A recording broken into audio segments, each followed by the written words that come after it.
Blessed be the name of the Lord Jesus. We bless you, Lord.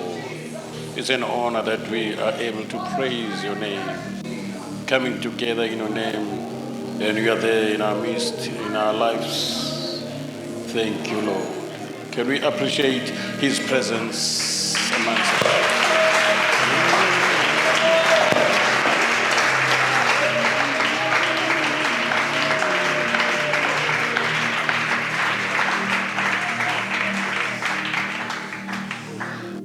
Can you greet your neighbor and say, may the perfect peace of God be with you? Say these words.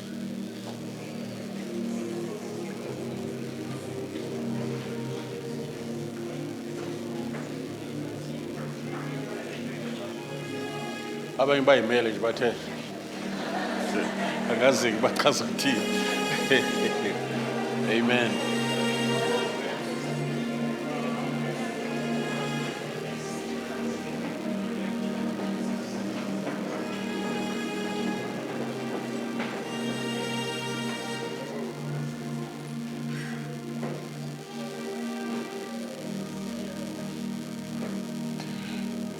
Sometimes ingqondo ihamba ijwayele. Ukujwayela ke kunezigaba zakho. Khona ukujwayela okuhle nokujwayela okungekho right. Okwenza uluze nevalue yalento oyenzayo ukusujwayela. Umuzi umthetho ungijwayela kabi yabo into ezinjalo. So khona ukujwayela okungekho right. Kodwa khona ukujwayela okuhle. La ungasakwazi ukuphila ngaphandle kokwenza lento oyenzayo emthozisayo uNkulunkulu usijwayezile yazi yangena egazini yangena ku subconscious mind kuhle usijwayeza ngento enhle and ube nevalue makubonga sijwayeza ukubonga. You can end up ubonga uzubonge namoya uphefumula. Baba, I thank you for this oxygen. Ukuba ngiphefumula esibhedlela ngabe ngiyayikhokhela. So we have to get used entweni is right. That's my greetings to you, Bazalwane.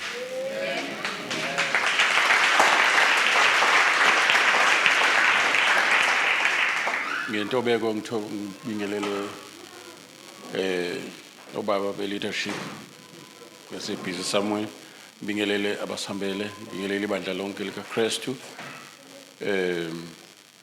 Ngiyosikhona ngiyasibingelela egameni kaJesu Kristu waseNazaretha. Amen.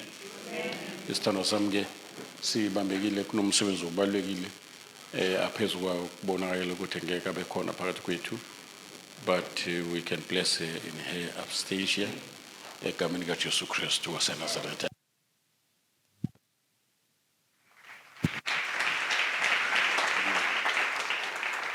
Sibonga umkhuleko yenu bazalwane esithwalayo. We are mobile ministry yokuhambela emabandleni uMongcwele evuma ukuba sihambele amabandla siphethe imessage. Simele uKristu lapha na simele neCKC ukuthi singayenza iphansi. Bafisa abanye ukuthi une clip nje ibe nama comments of 532 kune lokuzana encane nje I think Facebook bebuza abantu ukuthi lo mzalwane ukhonzisa phi. Ngathi hayibo ngizwile ngathi manje ngihlala eThekwini manje angazi ukuthi kukhonzwa. Bethintwe imessage, bethintwe ukudla komoya. Nibusisiwe bazalwane ukuba uNkulunkulu wamisa abantu abangenazo inganekwane phambi kwenu. Abashumayela inhliziyo kaNkulunkulu njengoba injalo. Sometimes imanga bengizoshumayela kubiza ukuthi by 3 o'clock sekufanele ngiyoguqa endaweni yamaguqa. Ngibuze uNkulunkulu ukuthi akuzona ezami izimvu ezakho wena wazi ukuthi sifuna namhlanje. uMongcwele bese edlulisa ke. Simbonga uNkulunkulu nangoba be leadership asikho esikhathini esiningi maSundays amaningi especially but siyambonga uNkulunkulu ngokuthi asivusele obaba abakwazi ukufida izimvu abanamadlelo ezimvu. Singabashayela izandla bazalwane abazalwane. kusenza sihambe singabi nakho kuba maybe concern ukuthi kazi ke kwakhiwa inithole masingekho yakhumbula ibandla lashiwa no-Aaron uMoses sakhuluma noNkulunkulu entabeni mayebuya nakho kuguqiwe lapha bekhomba ithola balakhe bona bathi lona bakhiphe eGibhithe but siyambonga uNkulunkulu ngani bazalwane nibamsene ne-leadership nize noma singekho uyathanda ukugcizelela lo nto kakhulu ningayishayela izandla ngaloo nto ukuthi niza noma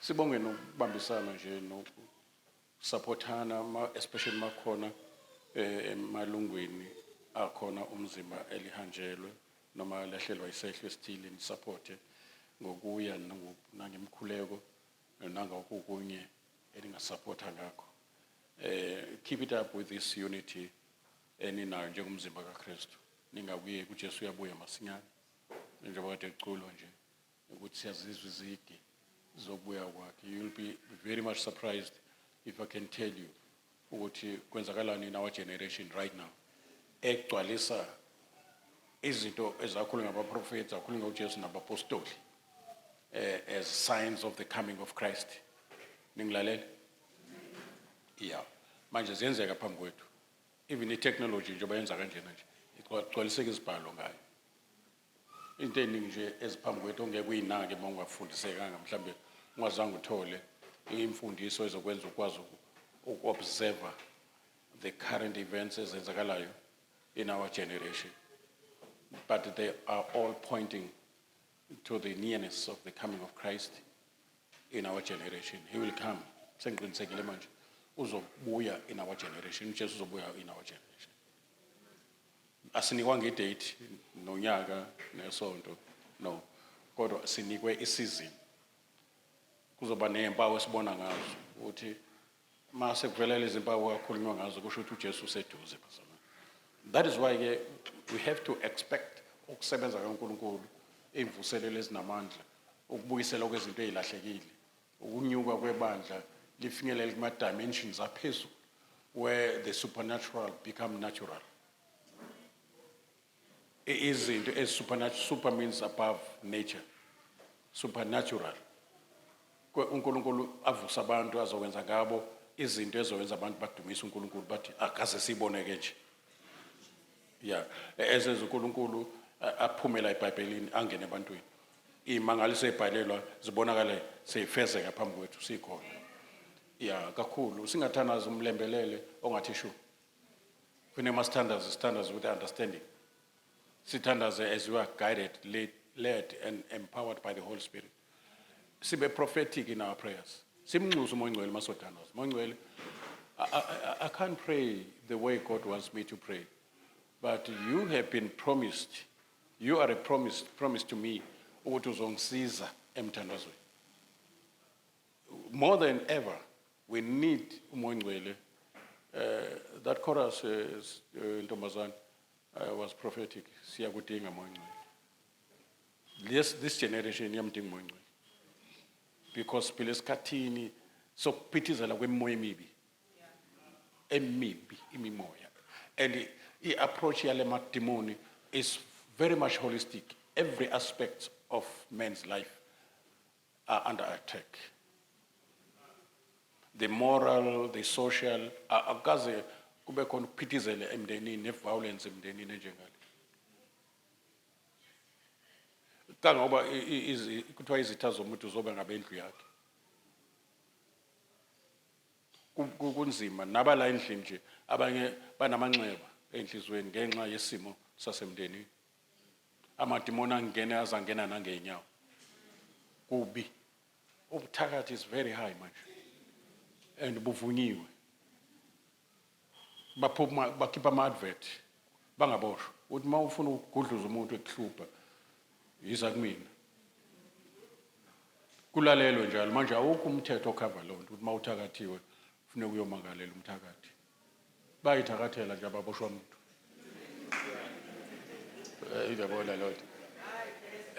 and it's happening bazalwane it's happening so severely Lapha kwaSathane angithi manje ngihlale ngenza ama research ngalezi zinto. You know, the ocean, the sea is occupying 2/3 yomhlaba. The crust of the earth. Only 1/3 is occupied by the land. We hardly know olwandle 10% of creatures that are down there, or 90% are scammers. We have depths la olwandle where you can go up to 6-7 kilometers down. And imagine very few abasaya to that level, because the more you go down, the pressure is too much. You can be crushed into pieces. And underground, we have Marine Kingdom. And Lagui Marine Kingdom, kona cities underground. That's why nabatwasayo bezoba izinto ba amanye be initiate abanye ba initiate under in the sea, in the rivers. Lama demon jangene engulubeni ingulube zaqonda olwandle. Kushuthi those were marine spirits from the Marine Kingdom. And we have to know these things, not deeply, but sizazi, at least, or presence. Usathane lento kuthiwa i-occult. Kusho ukuthi igama le-occult lisho a secret. Ingakho khona ama-secret societies that are running this earth behind the scene. Ababe kwabona ukuthi babe u-president, kodwa ba-control of-president. Now, kunama-department-ke njengoba uJesu esho ukuthi lo mbuso kaSathane uhlelekile and ubumbene. That is why uSathane enyaza umhlaba wonke ngoba yonke into yakhe ise-ordained, uhlelekile. Kunama-department astrong. Khona ama-department nje abhizi nje ngokuthi imali zakho ungaziboni zishona phi. Kunamadimoni nje enza iy'ngane ezifebe. Kunamadimoni ahlukanisa abantu beshadile. Kunamadimoni enza kube ne-poverty, kube nje kungasetshenzwa. Le nto isetshenzwa amanye kube ney'ngozi. Kube uSathane unekhalenda. Uma uqaphele ukuthi njalo uma zithi September noma kuma-festive season kuzoba negazi elichithekayo. Yebo. And uma singathandazi, singahlomi izikhali, soba ngama-victims kalula. Uma singathandazi, singahlizwi, singagcwalisiwe amandla amangcwele, we will be swept away. And amadimoni, they are busy. Enza into ey'ningi. Kunezinto kufanele before uyisebenzise oyithengayo, before uyisebenzise uyibusise. And le mimoya icontrol umhlaba. Umhlaba ngithe 1/3. Yona eoccupy ulwandle elu 2/3. Le moya ivala ngisho umthandazo ezikoleni. I-active, i-controller o-president. Kunabantu abangaphelele emntwini esicabanga ukuthi abantu kanti bama-hybrid, kodwa beyo-president, kodwa beyingcubo. Ngoba uthi uJesu njengoba kwakunjalo ey'khathini zikaNoah, kuzoba njalo nasey'khathini zokubuya kaJesu. There were giants there. Iy'ngilosi nemimoya ethile ihlangane namantombazane, kwazaleka ama-giants. Kwazalekela abantu abangama-half human beings. Yayizwa loo nto. And i-technology yasesogweni is very advanced. Ziningi inhlobo zamadimoni, khona amadimoni abizwa kuthiwa ishon kunamadimoni akudadisha yonke into nama-movements akho. Nakho-ke niyawazi. Ndawazi. Uma kade nibhizi nonkosikazi Nxabane abekhona. They are monitoring everything. Kunama-TV lapha ngezansi.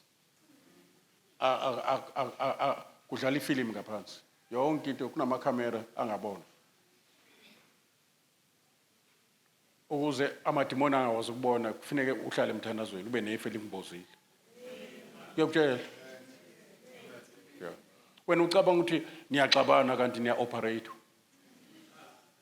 and manje kunama agents are very strong athunyelwe emabandleni. Kunabantu abaspecialize ngokulalana befundisa. Hawu aniyazi lonto? Yeah, babhizi bahamba bengena emabandleni bawisa befundisa ngoba bathandazi nabo. Yabo? That is why it's dangerous not to pray. Prayerlessness is powerlessness.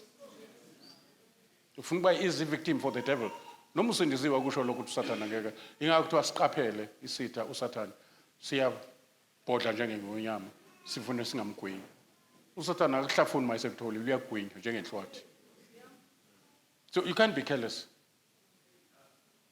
And you can't ukuthi ulalela inyama yakho, mayithi inyama yakho thukuthela ungakhulumisa umuntu noba uzoyilalela ngoba iyona eyi-traitor, iyona edayisayo kuSathane. Udayiswa inyama yakho kuSathane. Sengisho le nto ethi casuke ukuze kushone lelanga. Le nto ungaxoleli. Le nto nje engafuni ukuthombela uNkulunkulu imvelo kaAdam leyo. Ingozi ke ngoba isebenza inside job yona. Ikhuluma nesithe singaphandle ingaphakathi kwena. Makuzoqhekezwa nje ebank kusuke kukhona ongaphakathi onayo yonke information okhuluma nezigebengu ezingaphandle. Manje inyama uJudas Iscariot ithi ngaphakathi ethimini kaJesu ibikhuluma nabantu abazobamba uJesu. Uma kwavumela inyama nje uyazidayisa. In fact it's high treason ngoba ma uyinkosi udayisa kumzibulo, udayisa ngegama likaJesu, udayisa ngeqiniso. Niyezwa yini? Yeah, makuthiwa ningamniki uSathane ethuba, animniki ngokucabanga, ngizothini animniki no, nimnika ngokuvumela inyama. Inhliziyo encane, ukuthukuthela ungaxoli, ukuyitshela, ungafuni ukululekwa, ukuba disobedient. Unokuzonda nje kunomuntu nje ongamudla uzothi uNkulunkulu uyongixolela. uNkulunkulu siyongixolela nje angimphiwanga bandla. Ngesikhathi izwi lithi thandani nezitha zenu wena uthi awumphiwanga usibani bani. Akufuneki masusensiwe lokubuzana nenyama negazi ubuze ukuthi kuyavuma yini ukwenze lokho. Indaba yokwenziwa kwezwi it takes faith not feeling. Usengozini mawuzohamba ngama feelings, ngama emotions. You are a very easy victim. uSathane uzothatha kahle. Anandaba ukuthi uneminyama ingaka usilisiwe, akathuswa iminyaka uSathane. Uthuswa umuntu onobudlelwane obustrong noNkulunkulu. Umzalwane who has committed himself to God unreservedly. Umzalwane othi sengiphilela inkosi ayikho into engiyiphilelayo, sengiphilela inkosi. Noma ungathi ngisiqila senkosi, ngisiqila seqiniso, ngisiqila somthandazo. Ngithandaze noma inyama ingafuni, ngisiqila. Ngivuka ngo3 ngithandaze noma inyama isafuna ukulala. Mangivuswa inkosi, sekufuneka ngivuke ngoba kusho inkosi. You are safe ke mawunjalo. Awuthakatheki ke mawunjalo.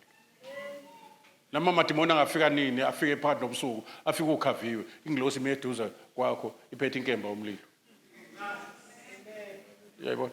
Ungazenzi izinto ezivulela uSathane, ezivula amasango. Usekhona? Ungazenzi izinto ezivula amasango. Uyazazi uMongcwele uzokutshela behlangane noNembeza, uzokutshela mawuphethe. Ngoba nje sokuthandazela thina kanti sithandaze umuntu ongalaleli. Mhlambe yethuke lento ekuhluphayo ngoba siyathandaza. Iphinde ibuye ngoba kushaneliwe la ke uMongcwele ka operate. Inyama yodwa, inyama ke uyabona makosiwe udlula ngendlela. Noma ungaboni uzwa ngephunga ukuthi hey kushaya ibraila. Anjalo ke amadimoni ayezwa mabe wena uyekela inyama yakho kube yona ebusa wena. Ayizwa ngephunga. Kuthi lapha ngathi uxola lokho kuleya mndeni akuxolelwana lapha. Asiya khona siyofaka izifo. Noma uthi uyathandaza ukuthi baba wethu le moya inelungelo lokuvimba yonke into othi uyayithandaza. Ngoba wena unika uSathane indawo. Ungayenzi into engenasidingo uma usindisiwe. Nyangizwa. futhi ungayenzi into ozolokhu uvumelana nenyama ngayo. Akubuza inyama negazi mazokwenza intando kaNkulunkulu. Ake ngiyenze umzekeliso nje. Mhlawumbe uhleli lapha phansi kanti lapha ngaphansi kunenyoka. Awuyiboni ingaphansi kwesitulo. Ngithi mina, "We, inyoka phansi kwakho." Awusho ukuthi akafiki. Uthi ngisukume. Awusho njalo. Awusho ngizobe ngibone mfundisi lento oyishoyo. Wenzani? Awubheki nokubheka, awunaso nesikhathi sokulunguza.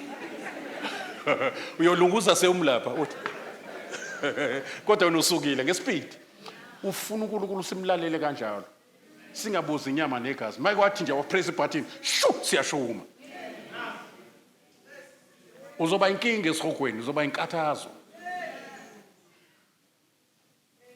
Uzoba inkinga, uzoba inkathazo. Ufe kuwena daily ube umuntu ofile. You must die to self so that Christ may live. Leyo nto iza nenkululeko ongaze ungiyibona. Uyisiboshwa mawulalela inyama yakho. Lithi iBhayibheli asinaso isikweletu nenyama ukuthi senze inkanuko zayo. Asikweletani. Mayithi yavuka nje ithi kahleke, wawungiphethe ngakakholwa hayi manje. uJesu ophethe manje moya ingcwele ophethe manje sengihamba ngezwe ngihamba ngeqiniso manje mpheli mhlamba ungazi kahle khulume kanje ngoba inyama iyade lithi iBhayibheli bonke abakaKristu bayibethela inyama yabo nenkanuko zayo ungalokho itoto sibethele and you must know how to do it ngikhulumisa ukuthi uJesu izigi zakhe sizezwayo nanokuthi uNkulunkulu khonta enkulu afuna ukwenzela yona angeke akwazi ukwenzela akwenzise izinto ezinkulu ulapha kule shelf esezantsi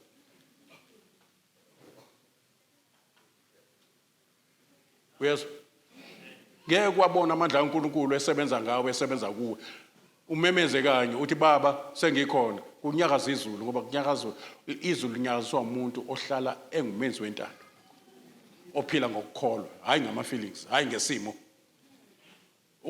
ungalawulwa isimo ubekwe endaweni ephezulu yokuhlala noKristu kwezasemazulwini indawo ukuze isimo sibe ngaphansi ngiphinde you don't have to feel lento engiyikhulumayo you have to know and believe it kunje uhleli lapho nje physical kodwa spiritually uhleli kwezasemazulwini indawo uSathane phansi kwenyawo uzozasuka phansi kwenyawo abe ube ngaphansi kwakhe uma umnika ithuba izinto eni uSathane indawo zila inyameni yakho imisebenzi yenyama isobala ila ibekiwe imisebenzi yenyama and akuvamisile ukuthi iziyofika ku number 19 ungazibonanga okwakho ukuthi kanti nakho kukhona akuvamisile and akufuneka uyitotose le nto ekhonjiwe kuwe ukuthi kune problem la kuwe uyavutha impela kodwa unenhliziyo encane ayitotoswa lonto ngoba yona ezokulahlekisa nento eziningi ezinye izinto uNkulunkulu angakwenzela izona efisa ukwenzela ngoba uyakubona usahlolwa inyama manje umuntu osilamulela enyameni umoya ingcwele nginitshela angazi ngivukelwe indaba kaMoya Ingcwele as never before kulezi insuku kufanele wenze sure unobuhlobo noMoya Ingcwele ugcwalisiwe ngamandla kaMoya Ingcwele uyisihlobo we have to practice that lento yobuhlobo noMoya Ingcwele you must practice even his presence you must learn to talk to him we don't pray to the Holy Spirit we don't pray to Jesus but we can talk to Jesus we pray to God in the name of Jesus we pray to the Father ingakho kuthiwa asothi baba wethu so uMoya Ingcwele umsizi uthunyelwe kithi ngoba singena amandla okwenza lento efuna uNkulunkulu kwase kuthunyelwe uMoya Ingcwele uNkulunkulu asebenze ngaye evusa uJesu kwabafileyo nangizwa ukuthi ubani othunyelwe ukuthi asisize yeah uMoya Ingcwele uyazi makufika uJesu ukusindisa kuSathane akusindise ezonweni akusindise enkokhelweni yesono akukhiphe ekufeni angenise kuphileni kodwa uMoya Ingcwele mayifika yena usindisa wena from you yeah akukhiphe kulenkani uphile ngaphandle kwenkani yakho bilokhu ikuphazamisa kuthiwa inkanuko zilwa nomphefumulo womuntu lo onenkanuko ziyalo uthi ufuna ukuthandaza ziyanqena ukuthandaza athi umoya ongcwele xolele lo muntu uthi uzongenza uslim usewesithathu ngimxolele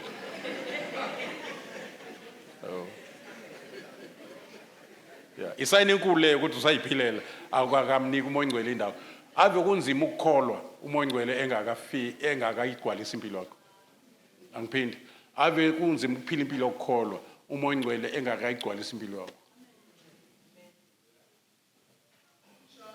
igama lethu are more than a conqueror logcina liyigama lingafike kubeni experience noma kungasho uMahlaba athi you are more than a conqueror hallelujah yabona kuyogcina ngalo hallelujah kodwa ungakhonquerishi lutho ungabikho into oyikhonquerishayo so uGideon akugcina ngokuthi kuthiwa you are a mighty man of valor. Did you know ukuthi department yasesokweni kune department ye technology yeah engithi ngishumayela vele ishisa ibhika kanti kune agent la ethunyiwe ukuthi izoshisa ibhika afanele singayazi lonto imoto yakhe vele iphuke nje esikaleni kanti iphumuke ulungisa ingaba uthandazi nawe mawuphuma awule moto ngoba ngisanda uyithenga nje idluleke nakwa AA bayibona nje perfect manje yini ngihlupheka ngaka check amademoni aqaqa ama screws aginqi imoto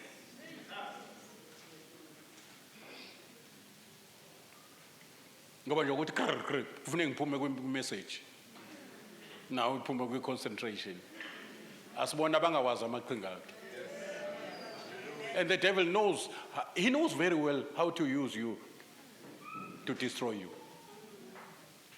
usathana akakuqali phansi kube wena wenza umsebenzi ucela wena umsize to destroy you nangizwa yeah akwenza uvela phela ukuthandaza ubuvila is dangerous kufana ne-procrastination there must be war against procrastination war ngabe kude uya procrastinate it's a demon it's demonic into a procrastination it's the thief of time njengoYesu Satan and you hardly recover that time or you wasted usobona abaqinisela sebekude ube nema resolution unyaka mawuqala kuphela unyaka ungenza ngalutho that's demonic usakhona la endlini yeah be careful not ayikho uyazi ma usathana ngene empilweni yakho ujahephi nginjela ujahe engqondweni usathana mayingena nje ingakho indodana olahleka ukuthi wasekusile kuyo kusho ukuthi sober minded yeah esebuyela kuma senses usathana akafuni ubuyele lapho usathana akafuni bese engqondweni ukuze akwazi ukusebenzisa ufuna uphapha mase konakele mawunengane sewunengane ungaqondile ungekho ready kodwa usunengane isilokhu ekhale ayitholi futhi ingane eze kanjalo igula njalo nobaba wayo hamba angayondli ulibaziseke entweni zakho eqondene nawe yabo into ezinjalo akufuneke sibe singawazi ama-scheme kaSathane iyamthinta nje uSathane lento engikhuluma uma khona operator uyadlala nje uyadlala nje uma engayeki uma khona operator ikonto azoyithola ngoba angizili kuzodlala yebo umoya ongcwele uthunyelwe ukuthi yabona nje obuhlulwa wena umoya ongcwele akahlulwa wena uzobona masuhlula wena kwesikhathi uyothi mina ngizazi ukuthi ngifunani emhlabeni ukuze umuntu mayisho njalo yazi angizazi ukuthi ngifunani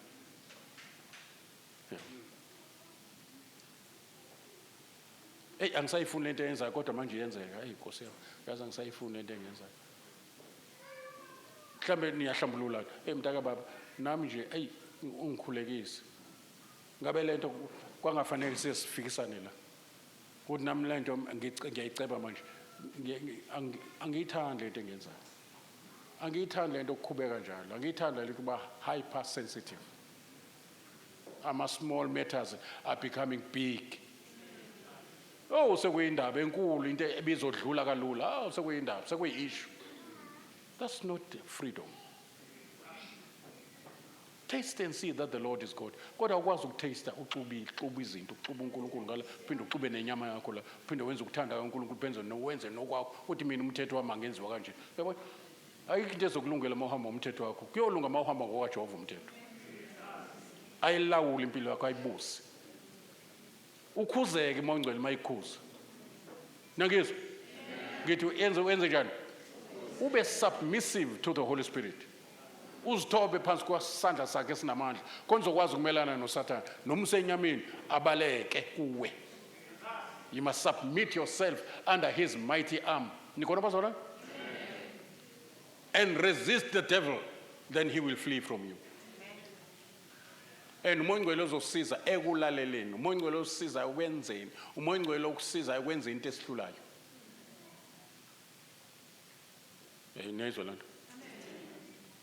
Umoya ngcwele uyakwazi ukumenza umuntu omusha aphile njengoJoseph kulesikhathi esinje. Aphile futhi angabi nasizungu. Kuyenzeka lokho.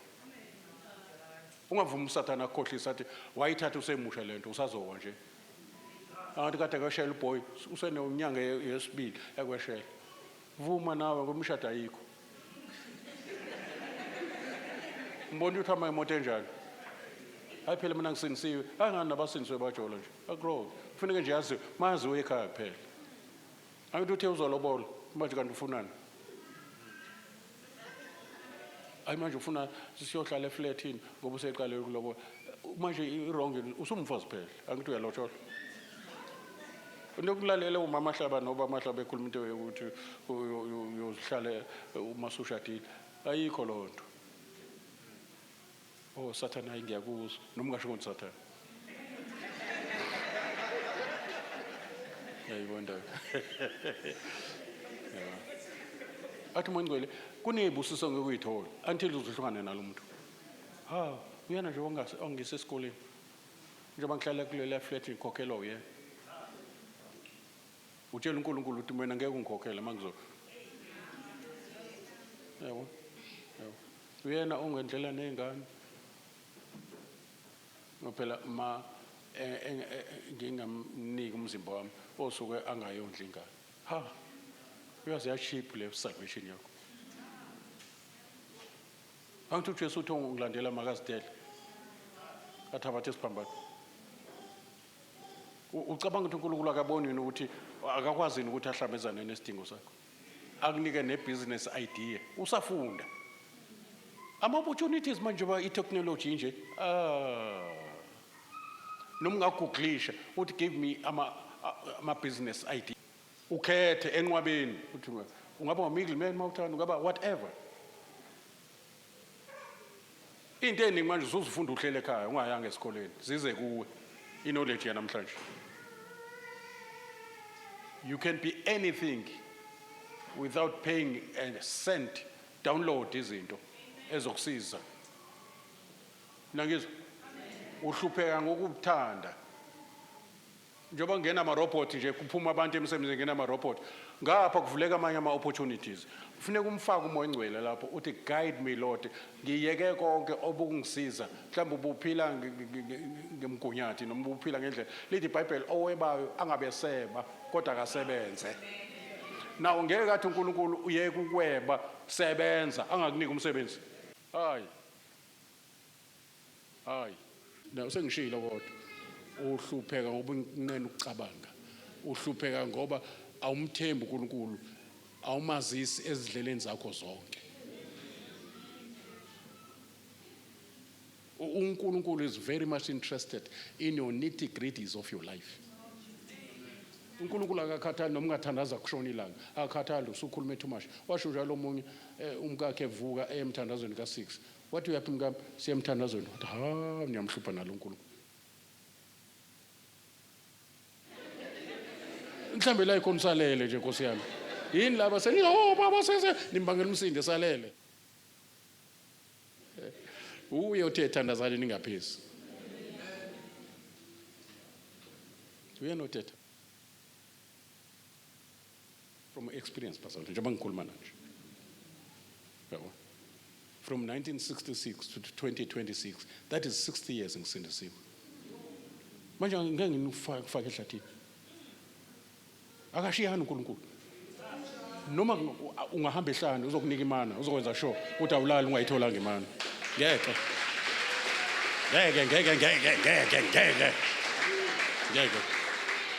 I don't worry.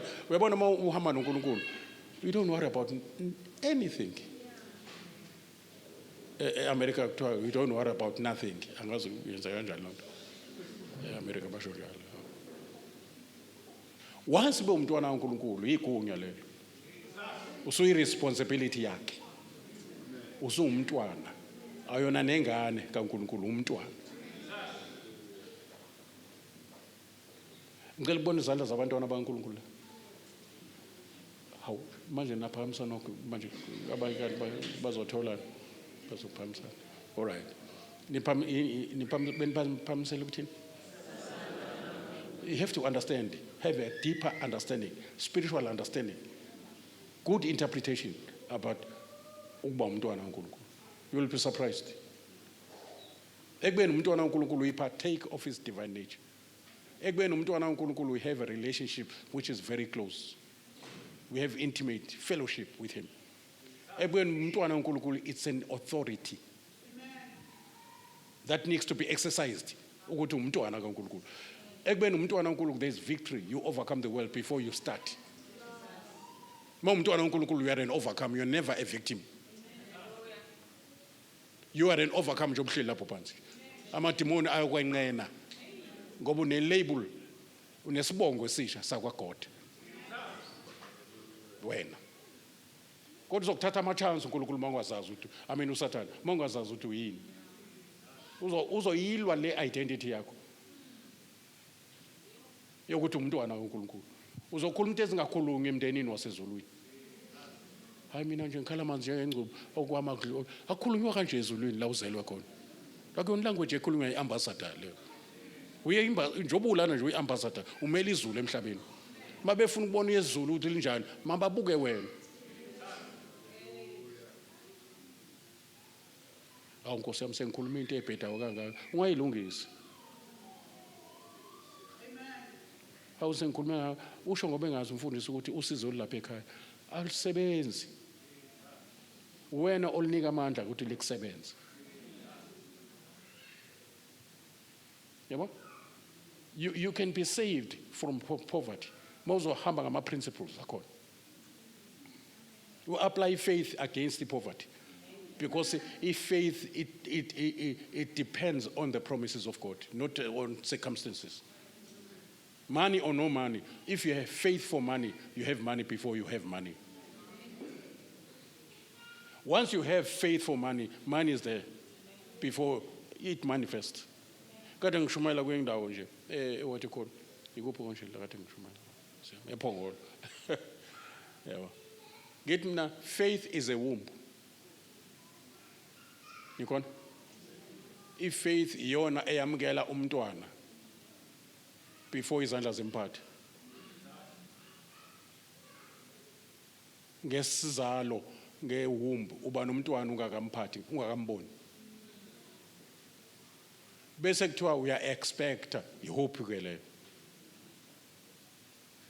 Hope is an act of expectation. Ingakho uJesu uthi kholwani manikhuleka ukuthi niyakwamkela. Kusho ukuthi kwenza iconception. Uyaconceive. Bese lithi uzoba nakho. Kusho ukuthi uzokuphatha ngezandla. Kodwa kufanele ukubambe ngesibeletho sokukholwa before kubambe ngezandla after 9 months. Usubamba umntwana ngezandla oqala wambamba ngesibeletho. Izinto zethu sizibamba ngefaith singakayibambi ngezandla. Uba uyasebenza mawuthanda ungabonga. La ngithi esibhedlela basho njalo mangabe uconceive but congratulations. Mhlawumbe we have been struggling ufuna umntwana. Uzokunama symptoms enzakalayo ucabanga ukuthi uphethe umkhuhlane. Uma ufika lapha udokotela congratulations you are conceived. There's a child developing within you. Sometimes we do commit spiritual abortion ngamagama atoxic esiwakhulumayo bese sibulala into kade sisitholile emthandazweni saba conceived njengohana imoto uNkulunkulu ade ezobusisa ngayo uthi ngiyabona ukuthi ayikho lento nalomsebenzi ebengwethembile musu ukuthemba umsebenzi themba uNkulunkulu ngomsebenzi Doctor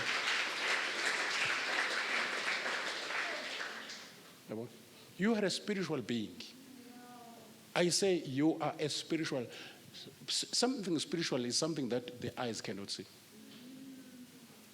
so izinto azibanga khona lesengisho lezi ezibonwayo ezibonwa ngamehlo azibanga khona zingekho lezi ezingabonwa eziveza lezi ezibonwayo Ngizwe ukuthi ngitheni konje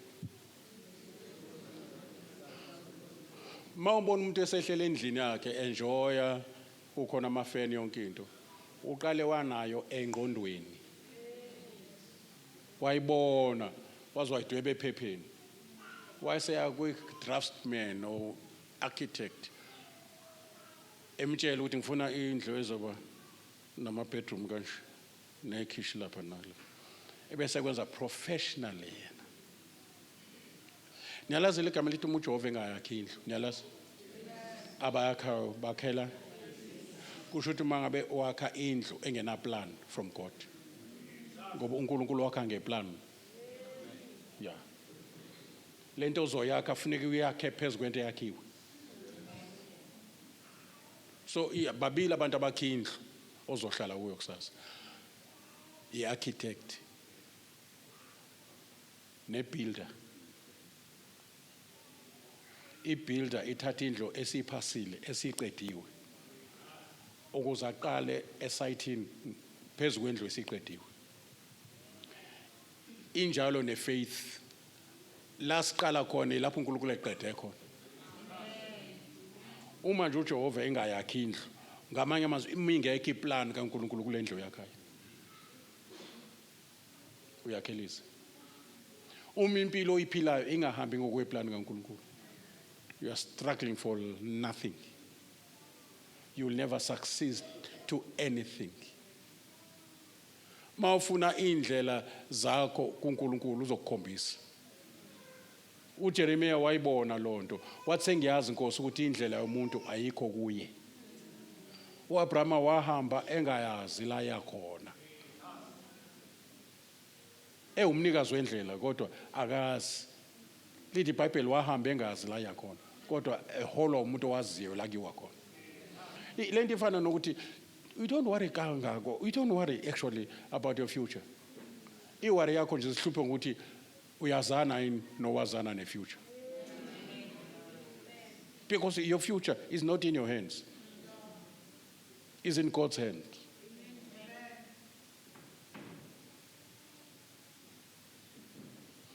ingakho ethi I know the plans I have for you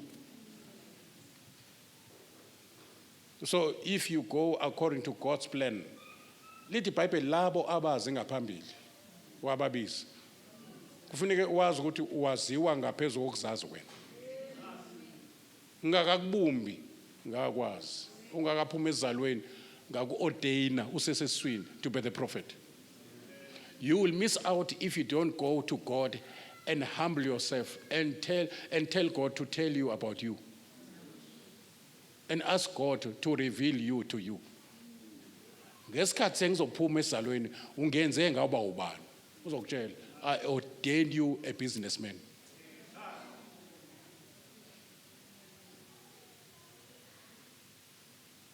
I ordained you ungakaphuma ezalweni to be a very successful businessman uJesu engakazalwa kwasho ukuthi uzokwenzana kwaze wanikwa negama ukuthi uJesu igama lakhe ngoba uyosindisa abantu akakazalwa njalo kodwa sekuqediwe ngayo noma weza out of wedlock mhlambe kudlalwa kwahlala isisu kwase kuvela wena check eBhayibhelini abantu abavela kanjalo bayinto enkulu ha including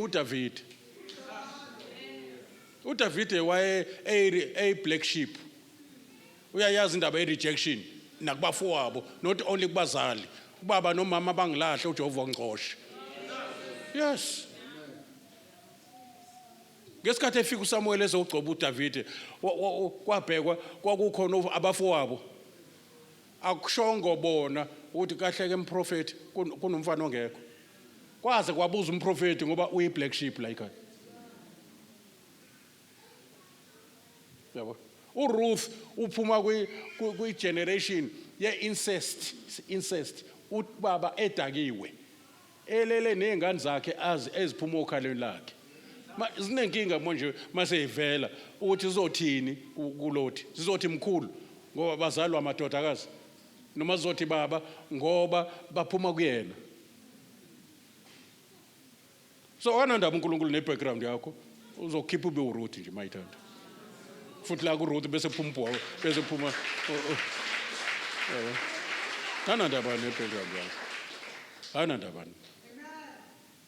musufuna uSathane musuvuma uSathane akukondeme ngezolo lakho ngoba ngesikhathi usindiswa nje into yokuqala esuswa kuwe okudala sekudlulile into yokuqala nje esuswa kuwe kususwa okudala kususwe ne-condemnation according to the law kuthiwe you are no more condemned you are justified yeah justified kuthiwa just as if you have never sinned ngoba nje uNkulunkulu uyikhohliwe izono zakho agcina ngoyithethelela uyilahla olwandle lokhohlo tshela makhelwane uyazi uNkulunkulu wakhohlwa kudala ukuthi wawenzani ungakasindiswa sheshana akasayiboni noma nezingane zikhona ezo4 owayithola ungasindisiwe zoba baba u4 mayebuka ukusibusisa akasayiboni ukuthi akasaboni ukuthi wawuzenza uyoganga ukhohliwe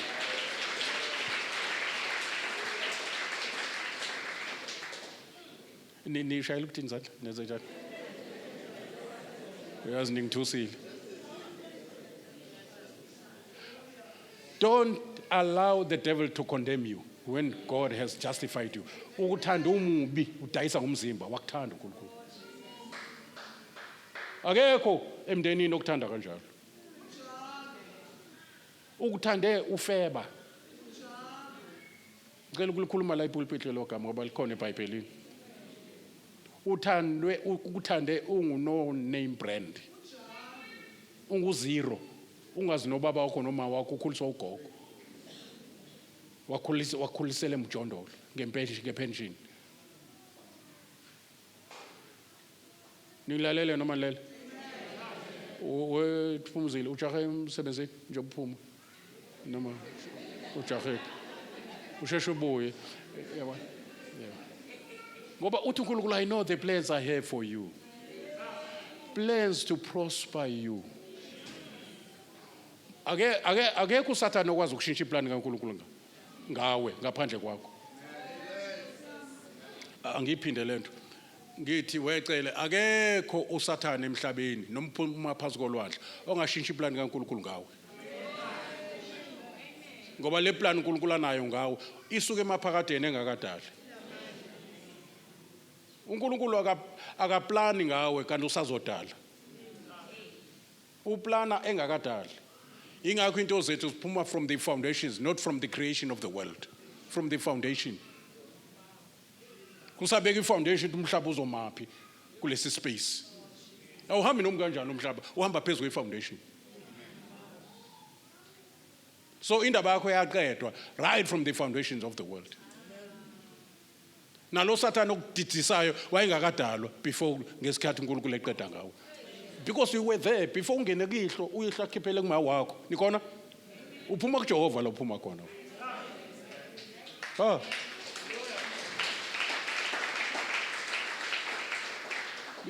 la sengisho wena utshela makhelwane yazi bashoti ngathi usho thina ngisho wena usho thina yabo uma ngabe usindiswa sonke mawusindiswa uya reconnecta ne-origin yakho ngifuna umfaka awu connect uya reconnect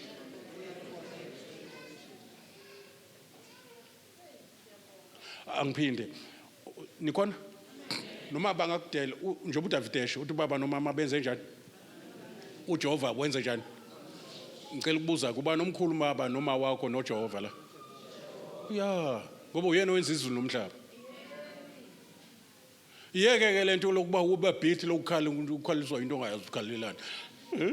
Yini manje ngicabanga mina nje angilutho ubaba nomama angibazi ngeza nje ukuthi ungapha ngase umhlaba uyalinga yeke umhlaba uyalingana wena usindisiwe mawuthandaza ukuthi baba wethu osezulwini.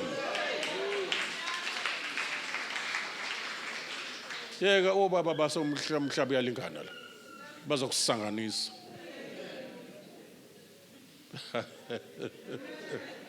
Uthi uNkulunkulu mayizosebenza ukhetha into ezibuthakathaka zeso. Akhethe into eziphansi. Akhethe nezinto ezingelutho. Uchithe khona. Are you ready for that? Yeah, uNkulunkulu akuvumbulule, akuhlatsana, akuthatha umlothe, akuhlatsa namakhosi. Akunzima uNkulunkulu lonto. Akushintshe kathi isiqalekiso, uqalekiswa nabazali bakho, bathi angizalanga la ngabola amathumbu uyinja. uNkulunkulu athatha inja yenza inkosi. Ibuse noKristu. Yes. You can be something, you can be multi-millionaire. I-background yekuphikisa ithi you'll never be amount to be anything. Nabantu sebeshilo bevumelana namademoni. Bentshontsha i-future yakho, behacka i-future yakho. Don't allow them anymore. Vuleka amehlo, ngikhuluma nawe, vula amehlo. You must fight for your rights. Uba umntwana uNkulunkulu kunama rights, kunama benefits. It's your right to be healed and remain healthy. Akuyona into afuna umncenga uNkulunkulu ngayo. Wayithengelwa ngemvimbo kaJesu. Bawonezwa. Ngeke umzali ekuphakela ukudla lokuncenga Nkosi yami ngiyacela ungiphe lokudla ongiphakela kona ngiyacela bandla. Sometimes sikhala into engathi ishu kanti sikhaliswa ukungabazi. Akuzona zonke into kufanele sikhalele kuJehova. Ezinye kufanele sikhulume zizi. Ngoba sinikwe ukubusa in this life. Oh, bathos barakasha. Ezinye you don't even yabona nje ubususinziwe, you are the carrier of his presence, of his identity, of his nature. You partake of his nature. His name that is above all other name is given unto you. And you are baptized, filled by the fullness of God. You are filled by his fullness. You are there, seated with Christ in heavenly places. Whatever you say, say it on position of you being seated with Christ. Exercise it now. Njengoba ngikhuluma nawe nje. Qala mawuphuma la uthi ngoyenza. Ungaqini ngokubabaza. Mina ngifuna abantu engizothi ngifundisa bebelithi sabusiseka bamahlaba bangiroba lapho. Ngifuna abantu abathi ngishintshile. My life will never be the same again. Yes, my life, devil, you are a liar. God cannot speak in vain. uNkulunkulu might let there be light, there must be light, whether the devil likes it or not. Mayethi ilanga lizobusa emini, hallelujah, inyanga ebusuku, kuzokwenza kanjalo, ngeke kushintshe. Kuze kusho yena shintshani manje. Njengoba ekhuluma kanje, akawagwinya amazwi awakhulumayo. And akafuni izwi lakhe libuyele kuye lingawenzanga umsebenzi. Manje kufuneka uvule inhliziyo ibe ngako, ube umhlabathi olungileyo enhlizweni. Every word uNkulunkulu ayikhulumayo ithelo. Nangizwe? Ube no amen ngaphakathi, noma ungawusho ngaphandle kodwa ube no amen. Amen uthi lento ayisho Jehova akwenzeke njengoba isho.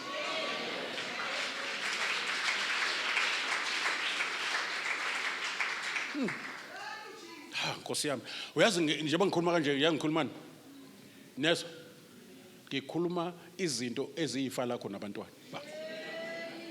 Ngikhuluma izinto nazo ongazi ezinye umuntu ubunazo. Uyabona? Kune problem ebakhona uma ungayazi into nayo ifana neungenayo. Ingakho ethi abantu bami babhubha ngenxa yokuswela ulwazi. Abantu bami kodwa bayabhubha abantu bami. Alisho ngenxa kaSathane. Alisho ngenxa yabathakathi. Alisho ukuthi ngenxa yesimo sasekhaya. Asikho isimo esingavimbi icebo likaNkulunkulu ngawe. Ngikusho lokho egameni lika Jesu Kristu. Ngisho ngiyaprofeta phezulu kwempilo yakho. Sathane akanandawo. Anasabela.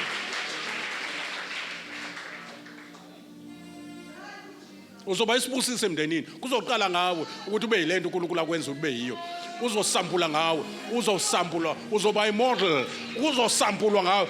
Atela baba, hey, uzosambula ngawe. Oh, wait. Don't even look at your mistakes now. Sengikhuluma manje. Hawu mina isekho uNkulunkulu layithemba kunini ngimphoxa. Yes wenza ukuthi ubungakayitholi lezi imfundiso. Ingakho bekezelela nje ubekezelela ikhazi ongazi. Kodwa mawunyamekela imfundiso you will never be the same. Uyakhula kune renovation enzakala kune revolution enzakalayo. We are being molded. You are being promoted from one level of glory to another. The moment ube ne appetite yezinto zikaNkulunkulu, ulalele ube nendlebe elalela. Ukulalela kusho kuvumela uNkulunkulu ukuthi akwenze. Ngesikhathi ulalela lento uNkulunkulu ayishoyo, ufana nalento ayishoyo.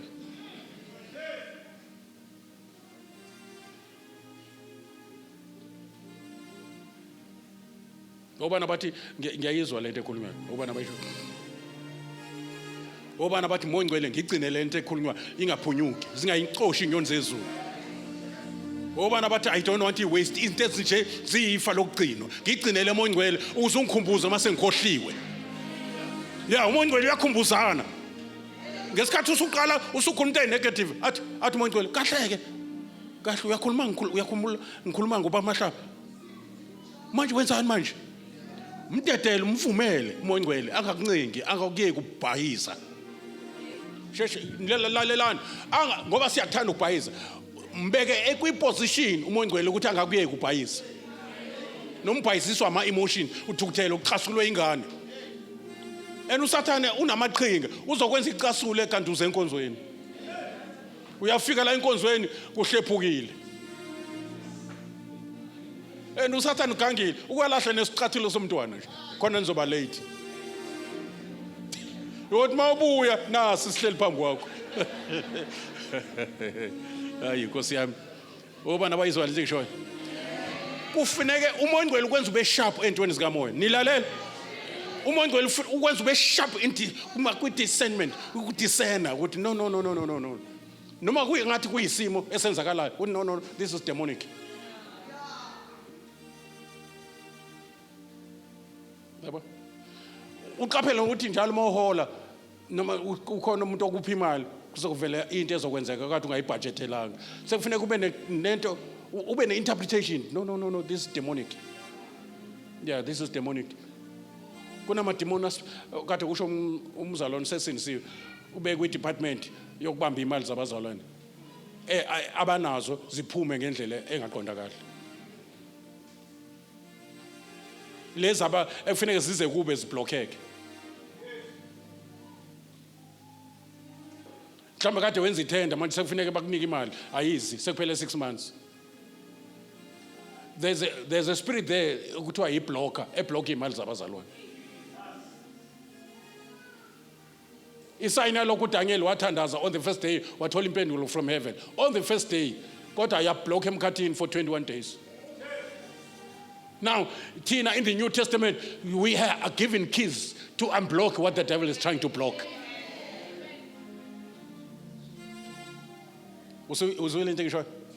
Yeah, you can unblock. Izinto eblocker, izinto kade uyithandazela, mase kufanele zize kuwe, ziblock endleleni.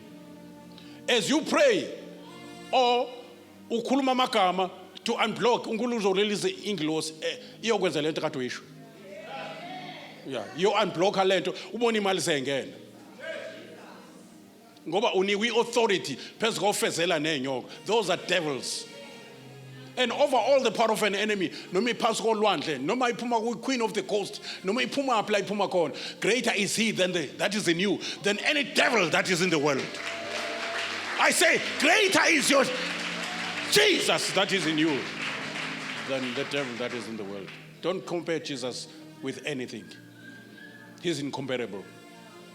He's above all. He came from above. He conquered death. His tomb, his grave is empty. He is the only king whose grave is empty.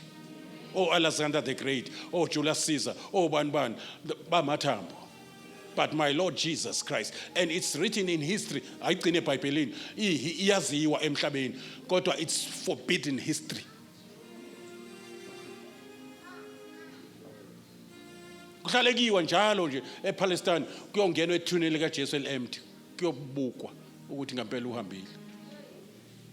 So lokho kuvuka kwakhe ke ikona kuzokwenza enza izinto ezizomprove ukuthi akekho ethuneni.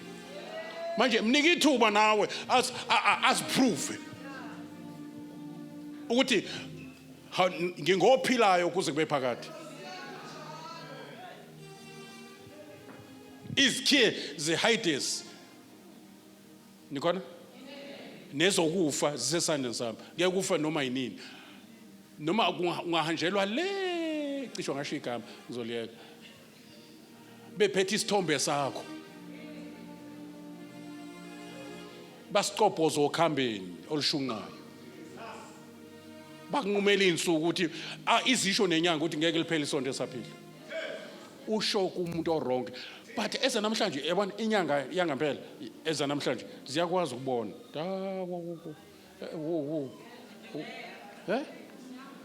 uNkulunkulu anointa ngisho isithombe sakho sitshontshiwe. Asifaka umlilo. Jesus asifaka umlilo sishe.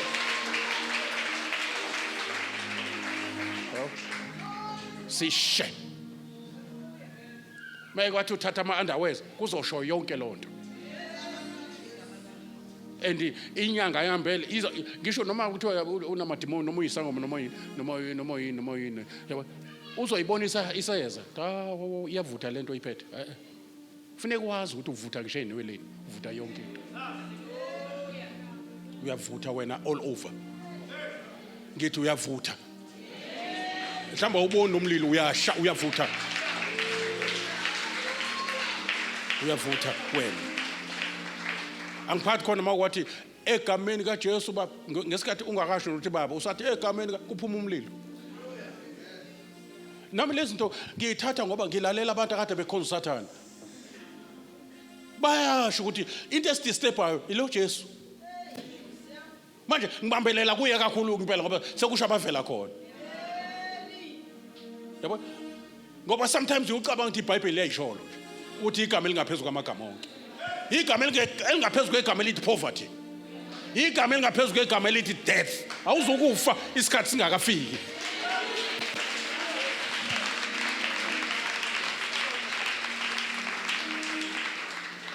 Na uSathane ke uma efuna ukufaka into zakhe ukufaka ifear. Not faith. uNkulunkulu usebenza ngefaith, uSathane usebenza ngefear. But kufanele uqaphele lapho ukuthi ifear iqalaphi. Asho sonke ifear kufanele uqaphele iqalaphi. Niyazi ifear iqalaphi? Iqala enyameni. Iqala kuma emotions. Ama emotions is not you, is what you have.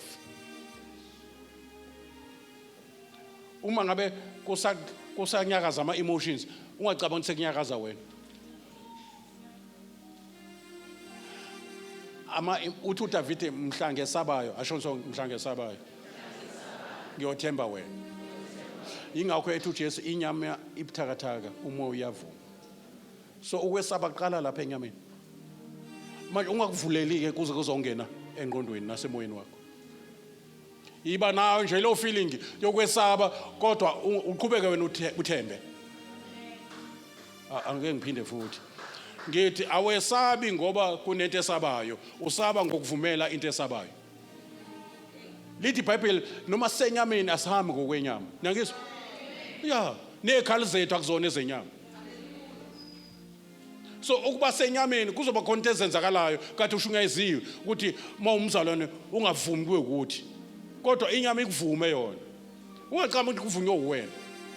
Ayi, othi ngilungise kahle lento. uSaul ngesikhathi esanda kukholwa wayenenkinga. Ningilalela? Wayenenkinga yokuthi njengoba esanda kukholwa kusenezinto ezimehlulayo. Angazithandi kodwa futhi ezenza.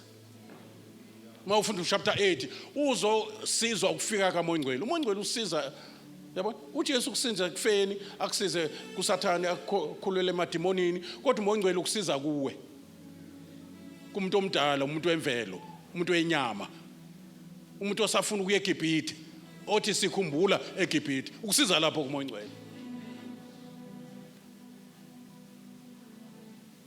sengisho lento ekhumbula ubaba wengane ungacabanga ukuthi mawusindisiwe usuyingilosi asafiki lezo zinto umuntu otshwala nje wakade uyiphuzela iyabuya lo Faro kade eqilazile lokho kulandele njalo manje uMongcwele usiza kulo category yokuthi inyama noma ingakhumbula kodwa iforce kaMongcwele ikwenza uye phambili inyama ithi yayimove inkomo ezayithwela umphongolo wawuthathwa amaFilisti niyakhumbula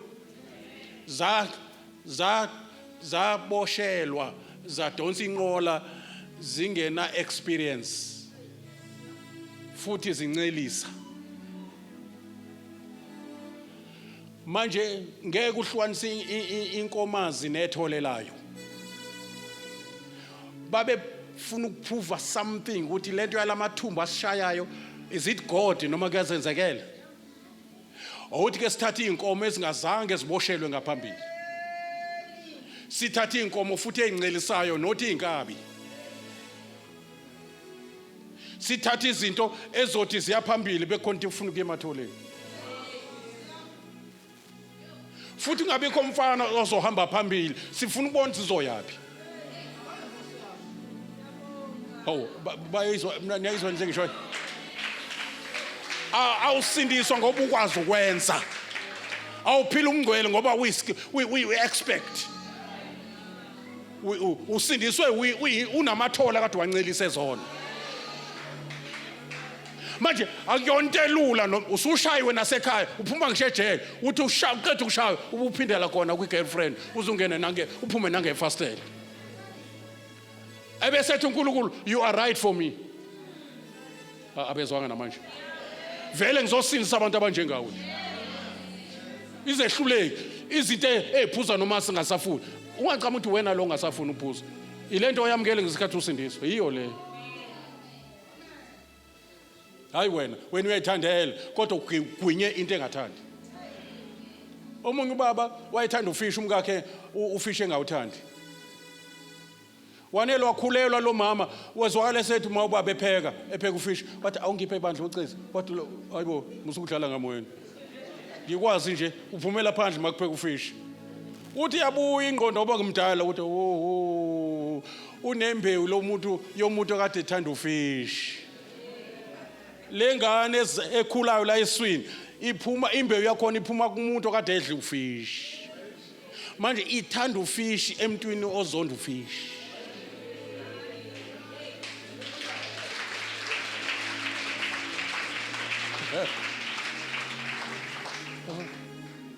ayilindi ukuthi azawuthande yona imthandisa ufish angithi umuntu okhulelwe ukathandiswe aliswe anikwazi lokho msana uvume ngathi niyafika emhlabeni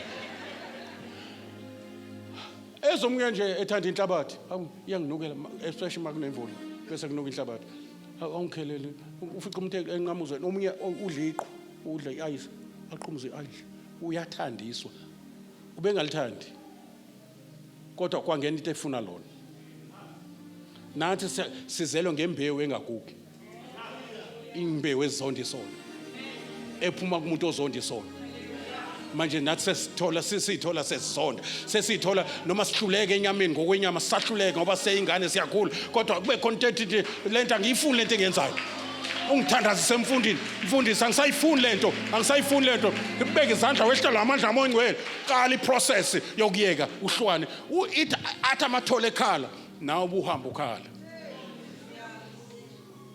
lithi iBhayibheli zahamba zikhala ilana zikhala ngoba ikhonto efuna ukuya ematholeni kodwa amandla omphongolo athi eBethshemesh iforce yokuya phambili istrong kuneforce yokubuyela ekhaya ezonweni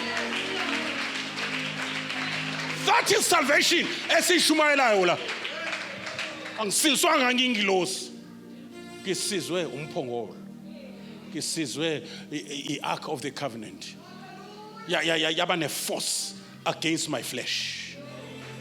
Ithi flesh back to Egypt. Uthi umphongolo siye eBethshemesh siye. Obana bathi siyayizwa lento. So ingakho ngithi ke noma uzwa ifiye ungacabanga ukuthi sekusaba wena. No, kusaba inyama, not me. UPaulos uyibeka kahle kuRomans chapter 7 lento. Uthi mawubona ngenza lokho engakuthandile akusimina kodwa isono. Uyayikhipha. Wayikhipha entweni uyenza. Uyayikhipha ngenxa yes-salvation. Ukuthi yena Paul is saved. Kodwa usenyameni esalenda insindiso. Hawu, nikhona? Ngithi yena Paulos unjani? Kodwa usenyameni kathi bhema. Manje ikhumbula ugwayi. Manje sekufuneka umoya ngcwele nemfundiso ithathe over kule nsindiso and you begin to work out your own salvation. Nakizwa? Ya ngoba manje usindisiwe, you are able now to do what God says you can do. Usuyathandaza manje. Usudlizwe manje. Usemisana noNkulunkulu in that second phase ye salvation yokusindisa enkanukweni from the power of sin. From the power of sin. Ingakho sithi izunjalo. Ingakho ethu uJesu ngiyinyanga angizelanga abalungileyo. Inyanga ifuneka abaphilayo. Inyanga udokotela uphithizela phakathi kweguli nejazi lakhe elimhlophe. Akaphithizeli phakathi kwabantu abafiti udokotela. Uphithizela phakathi kwezinto ezingasakwazi ezifitwayo into ayihlalethwa ezinoma igwedla abesethe okay how is it now, you know, akuthathe the temperature udokotela uphithizela kwegulu uthi nami ke angizela usho uJesu angizelanga abalungile ngizela ifebe la ngizela into ezihlulekayo ngihlele odeliwe la ngizela izinto ezingamaginsi la bonke yonke lonto ngizela ozani sibonisana noma izono zibovu noma zibende noma zehlakanhlaka noma sishiphikile noma udeliwe ekhaya wazi waxoshwa wathi usiphoxile waxoshwa wakulahla uJehova uzoxosha khona emgqonyeni olahlwe kuwo sengisho uJehova engimshumayela la uzoxosha kuthintithe akwenze multi-millionaire akwenze whatever you akunika ingqondo ufikile uKristu wasinika ingqondo I say ufikile uKristu wasinika ingqondo ucabanga umcabango sound manje mawucabanga ungacabanga nje ngosikhotheni kanti usikhotheni izolo manje usidalwe esisho ubukhotheni budlulile neqala kuzoza khona namanzi amnyama namashwangushe omndeni kade kufakaza umunye baba bamazu baba makhaya age yakhe it's amazing to him uthi emndenini akekho odlula ku45 isimiso leso sedemon lala emndenini kwezinye indawo amademon nje kuphuza yonke into kunamademon aspecializer emndenini kuphuza ngisho amantombazane akekho nje odlula ku-matric lapho kulo mndeni manje once usindiswe you will break that record usho uthi I can do all things through Christ who give me strength but noma bayifuni into yakho bathi wena uyeka into zabaphansi wayeke into zala ekhaya zesintu wayishiya uthi Jehova ukhulume wedwa noNkulunkulu uthi bathi ayikho into ezongilungela ngoba ngishiya izinto zesintu athi umoya ngcwele don't worry I'm there for you. Don't worry, you are now in the new genealogy.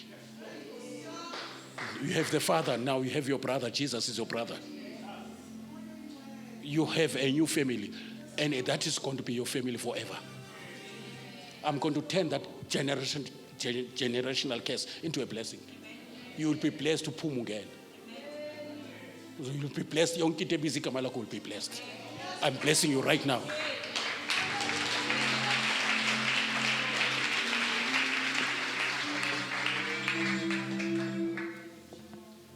Over and about it was good for me to be here.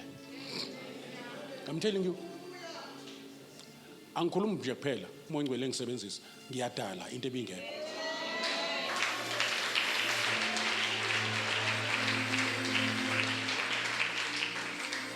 A renewing of your mind by the teachings of the word. If I teach you, I'm teaching you the mind of Christ. I'm teaching you what God thinks about you. It will become your thoughts. then it becomes your words and become your actions and become your character and become your destiny. Whether the devil likes it or not, manje ke naxhumana navumelana noNkulunkulu, no devil in hell can okuhlukaniswe uNkulunkulu kwahlana yena nawe akuhlukaniswa umuntu nakufa nakuzingelwa nakuhlubula nasingilosa sinamandla ukuhlukanisa nakufa akunamandla ukuhlukanisa ngeke uhlukane lento ekhuluma kuwe uMongcwele.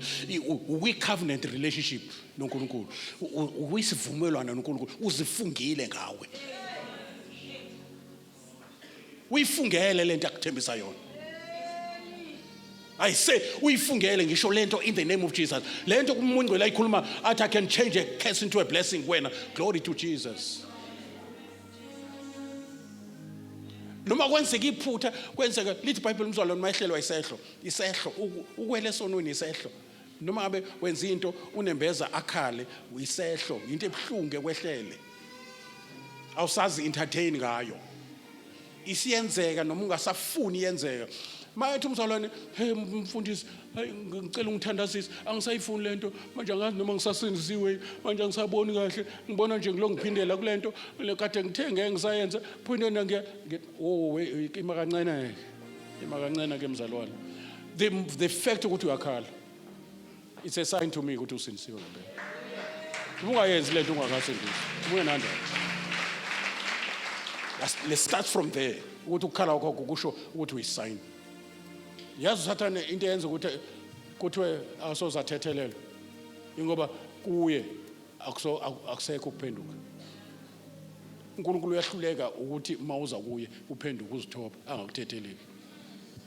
Mawusushelo nembeza sewuweqe umuqa womusa noma yabona nje njengoba ibandla maliqeda ukuhlutha niyangizwa kuzoba khona usizo emhlabeni.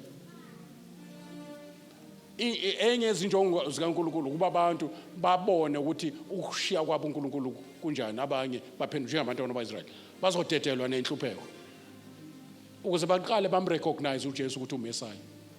Njengamanje amaIsrael sengisho amaIsrael mina but siziwe uJesu ngithethele bamangala nje crazy ngani uJesu wani lo ngoba vele weza abakhe zange bamvuma.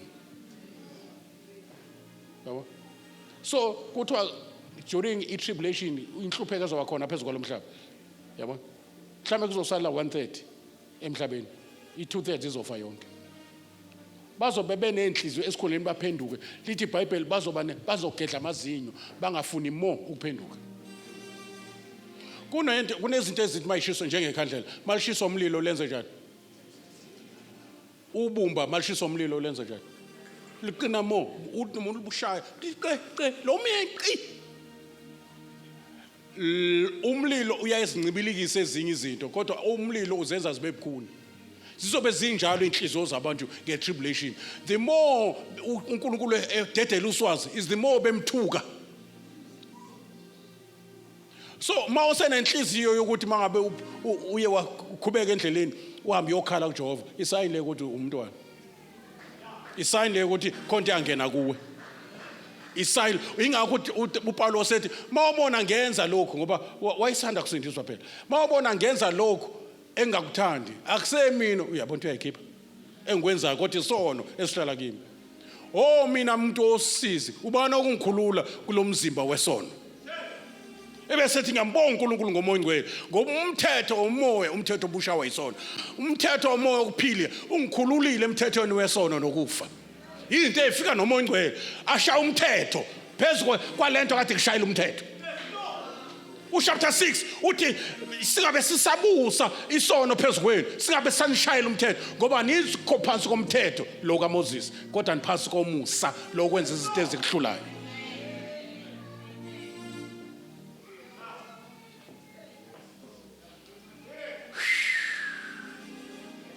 Kuyahambeka ungathuswa uSathane. Kuyahambeka ensindisweni futhi kunama benefits akhona. Awungeke usangitshela nix uthi hawu alikho nalelo zulu sengilikalela emhlabeni. Uyabona ipeace enginayo ngisize sikhulume nonkosikazi mangabe kwesikhathi sikhanselisha abantu emshadweni yabo sibuze sesisodwa kanti thina siphila phi? Yabo ngoba nabayizoya nje Ungacanga ukuthi yangiqinelela mangiloko ukuthi isithando sami ngiyabingelela nesithando sami. Uyasiqinela ekhaya akukho kanje. No, isuka ekhaya indaba. Isuka le ekhaya indaba. Ukuba ngiyamhlukumeza nje ngabe uyiChina nje ligugile.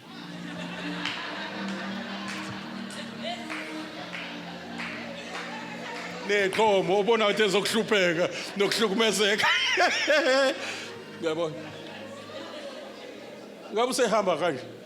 Umfazi ohlushwa indoda uhamba kanje. Kodwa ena 35 years kodwa ahambe kanje. Ngiyabona. No, izulu liqala phakathi endlini.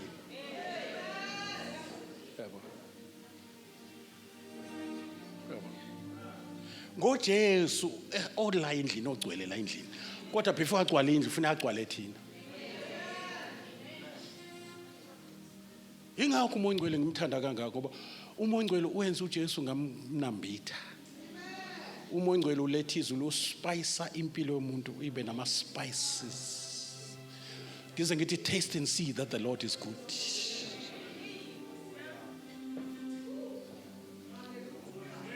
Manje ngisekhaya mangila ngiphelele. Ungacama kulo 60 years ngihlele ensindisweni bokumdlala. I'm a spoiled child. Ngeke ngisalunga phansi.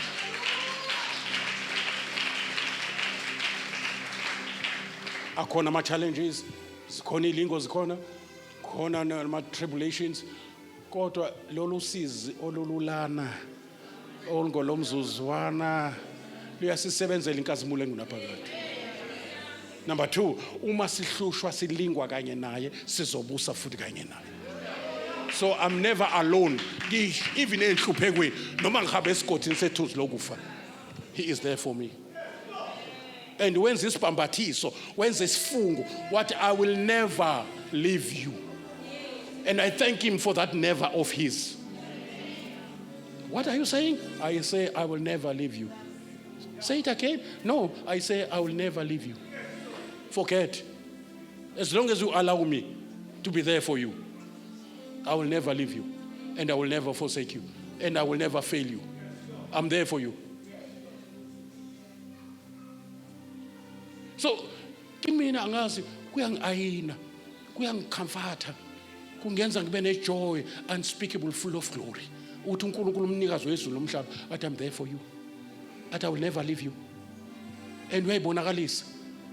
And I even praise him for being with me. Lapho noma bangakushiya abantu uma yena esele. Yabona emgodini nje ngesikhathi uJoseph esemgodini kwakungekho noyedwa umzalwane. Wathi ngizoba semgodini nawe. Kodwa lithi iBhayibheli uNkulunkulu waye naye. Ingakho iend yomuntu ohamba noNkulunkulu noma angadlula esigodini sethuzi lokufa uphelela etafuleni lendlaliwe.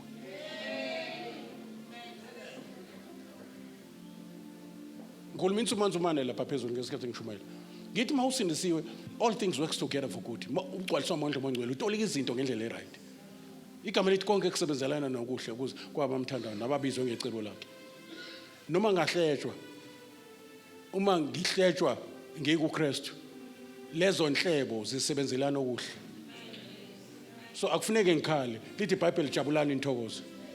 Uma bekhuluma konke okubi ngani behleba bekamamanga konke lokho abakushoyo alisho ukuthi khalani lithi jabulani intokozo ngoba umvuzo bakho umvuzo njengoba bekuhleba nje bakwakhela umqhele njengoba bekuhleba. It is the trying of your faith like gold that is tried by fire. You don't destroy gold by umlilo, you are refiner. Libe more precious libize masel lapha emashelfini. Libe 27 carats ngoba lidlule emlilweni. So kuthiwa ke nefaith edlule elingweni etestwayo iba more precious than gold. You achieve great things with your faith because it has been tried.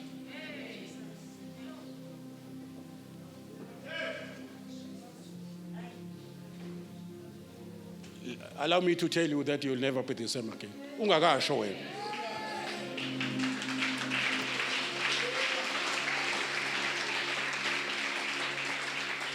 Allow me to give you the keys of the kingdom. Whatever you bind on earth shall be bound in heaven. Heaven is a backup esizana nawe. Ngesikhathi ngiyayibopha lento okuhlupheka la ekhaya, izulu libopha kanye nawe.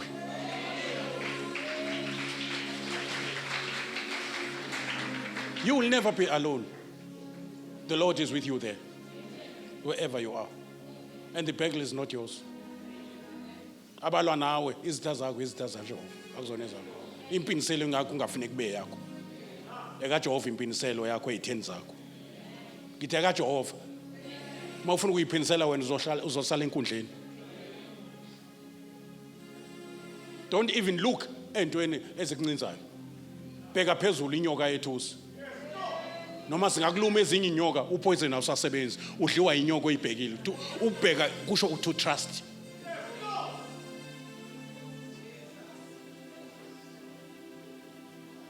Allow me to say konke ezokwenzeka kunina akade nikhona namhlanje ikhonto ezomanifesta manje njengoba ngikhuluma lo ikhonto ezayo ngeke uNkulunkulu akhulume kanje ikhonto ezayo ezokusula inyembezi futhi wena ngithi kuwe ngisho as a prophet of God ngithi kuwe kunento engizwayo ezomanifesta uNkulunkulu ufuna ukudemonstrate ngawe ukuthi abantu abangethembayo nabahlalayo bangilalele ngikhuluma nabo ngenza kanje kubo. Umbuzo wami kuyo yonke lento uNkulunkulu aseyikhulumile uyavumelana naye? Ngithi mina kuyo yonke lento athi uMongcwele eyikhuluma unayo yes.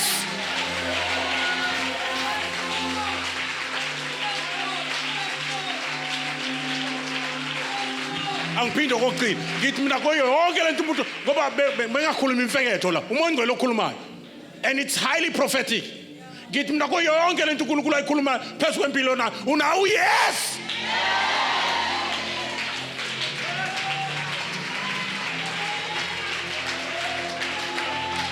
Amen. Amen. Amen. Amen. And uNkulunkulu omkhonzayo ke nje umngenyawo nje wenza kahle uma ngenyawo vele asimeni ngenyawo ngithi mina uNkulunkulu omkhonzayo ave thanda ukuprovider ehlane. Angiphindi uNkulunkulu omkhonzayo ngoba ufuna ukuzikhazimulisa ave thanda ukuthi akwenzele izinto isimo singavumi.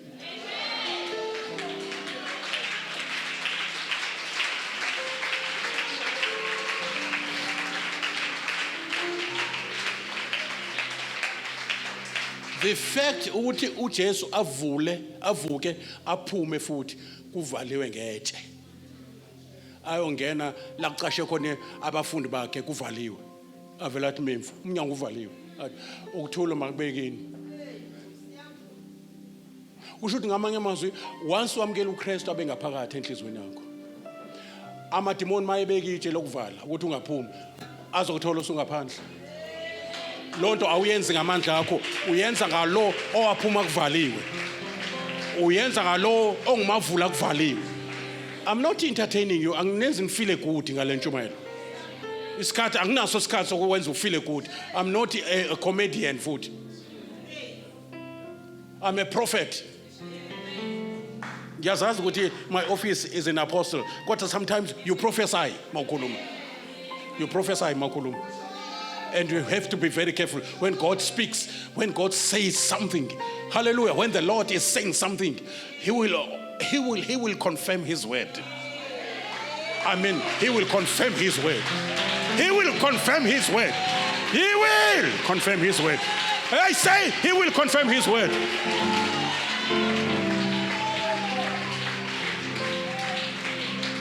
I don't worry about anything. I don't worry. Sihamba umhlaba lo asabi lutho asabi ngisho ama altar asemgaqweni azogena imoto. Akho imoto ezosiginqa la. Akho imoto la ezosiginqa. Akho umthakathi ozosithola la. Siyafuna vele kodwa ngeke basithole. Kuthi ngithi la endlini manje uma umuntu ogulayo ekhaya. Ngicela ubambe kanje. Kusho angazi kusho uMongcwele bamba kanje. Ngesikhathi ubamba kanje uya connect. Ngesikhathi uconnecta uyi point of contact. uNkulunkulu wena uyi point of contact yokuthi uNkulunkulu mayehlisa ihealing idlule kuwena ube conduit wena. Iyophumela kulomuntu ogulayo ekhaya njobula nje. Sengisho njobula usesibhedlela uyaphila njoba ukhona wena la. Ukhona for him. uthi uMoya Ngcwele awenza futhi ngibona ukuthi uyaconnecta yini? Yeah. Yes. Isibambi isahla wehle naso ke. Yakusho ukuthi le healing siyahamba ke manje. Iyala uyithume khona. Yazi ngisho address. Yazi iwadi. Yazi number yomphethe. Hallelujah. In the name of Jesus Christ of Nazareth. Yes, Lord Jesus. Uma bekufanele kusebenza kodwa manje awusebenzi uyavuleka ke uthi uNkulunkulu mayikhuluma nabazalwane ku chapter 4 encwadi yabaseFeso angini manje kwenzeka itransformation yempilo uthi njengoba kade neba manje ningabe niseba beniphila ngokweba instead sebenzani nithola umvuzo ngokusebenza manje ngeke uNkulunkulu athi sebenza bese ngakunika umsebenzi ngeke athi uNkulunkulu abafazi mabathanda amakhaya abo kanti akeze kunika ekhaya. That's a lie. Ungacela something, ungacela ngisho umsebenzi uthi inkosi umsebenzi ngine umsebenzi bengiphila ngendlela emgonyati manje sengifuna ukuphila straight ngoba izwi lakho lithi owebayo ngabeseba kodwa akasebenze manje ngeke uthi angisebenze umsebenzi ungezi based on what you have said Lord ngiyawamkela umsebenzi right now.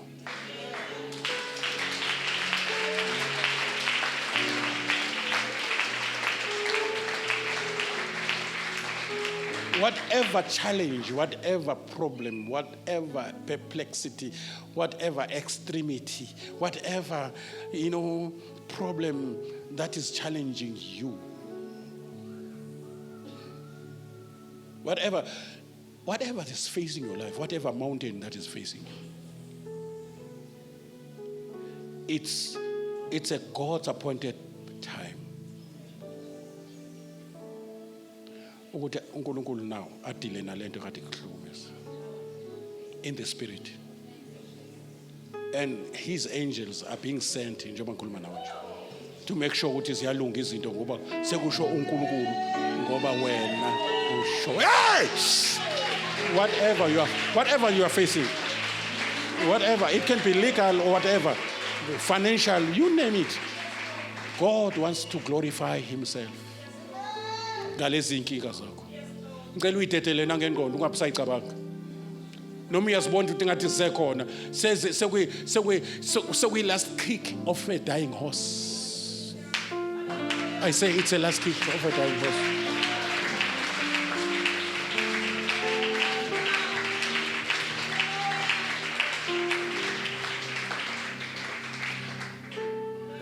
Father, we thank you. Say something to the Lord. First of all, let it be unto me according to your word, Lord. Every word spoken upon my life, let it come to pass in Jesus' mighty name. No devil in hell can contradict whatever prophetic word that we have spoken. I crush the enemy under my feet right now. He has got no business with what God is saying.